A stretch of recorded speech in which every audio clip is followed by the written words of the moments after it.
দর্শক আমরা দেখতে পাচ্ছি তিনি অনেক সুন্দর মরিচ চাষ করেছেন। আমরা এখন তাকে জিজ্ঞেস করব কিভাবে কত টাকা ব্যয়ে এত সুন্দর মরিচ তিনি ফলাইছেন। আমরা তাকে এখন জিজ্ঞেস করি, এত সুন্দর মরিচ আপনি যে তৈরি করেছেন কিভাবে কত টাকা ব্যয় করেছেন মরিচে? হ্যাঁ, এই মরিচগুলো আপনার অনেক খরচ, প্রচুর খরচ এই মরিচগুলো। এখানে কতটুকু আপনার মরিচের কত শতক জায়গা আছে মরিচ লাগাইছেন? এখানে 1 বিঘা মরিচ আছে। এখানে 1 বিঘাতে কত টাকা ব্যয় করেছেন? 25,000 30,000 টাকার মতো, 30,000 টাকার মতো ব্যয় হয়েছে। এখানে আরো সামনে ব্যয় আছে, আরো হবে। আশা করি এখান থেকে যে মরিচগুলো হবে, আশা করি লাভ হবে।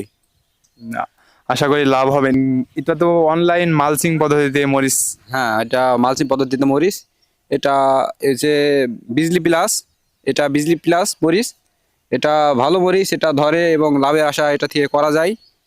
আপনারা যদি চান তো তাহলে এটা আবাদ করতে পারেন, এটা লস নাই, লাভ আছে। এটা 1 বিঘা বা 33 শতক জমি। হ্যাঁ, কত টাকার আশা করছেন এবার বিক্রি করতে পারবেন? এখান থেকে আমরা আশা করছি 2 লাখ টাকার মতো মরিচ বিক্রয় করতে পারবো। 33 শতক থেকে 2 লাখ টাকার মরিচ বিক্রি করতে পারবেন আশা করছেন? হ্যাঁ, আমরা আশা করছি 2 লাখ টাকার মরিচ বাজারজাত করতে পারবো। এখান থেকে আমাদের ভালো প্রফিট আসবে, আমরা আশা করছি। গত বছর কি এই একই জমিতে এই মরিচ লাগাইছিলেন? হ্যাঁ, আমরা এখানে মরিচ লাগাইছিলাম। ওই যে ওইদিকে দেখতে পাচ্ছেন, ওইখানে মরিচ লাগাবো। এখনো লাগাবো মরিচ। আমরা এখানে মরিচ লাগাইছিলাম। এখান থেকে এমনই 2 লাখ টাকার মতো, তার বেশি হয়েছিল লাভ। এবছরে আমরা তেমন আশা করছি, সামনের বছরের থেকে তুলনামূলক লাভ আমাদের একটু বেশি হবে।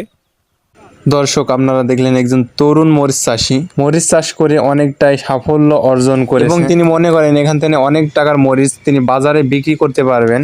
কৃষি বিষয়ে এমন ইনফরমেশন পেতে পেজটি ফলো করে আমাদের পাশেই থাকুন এবং দেখা হচ্ছে নেক্সট ভিডিওতে। আল্লাহ হাফেজ।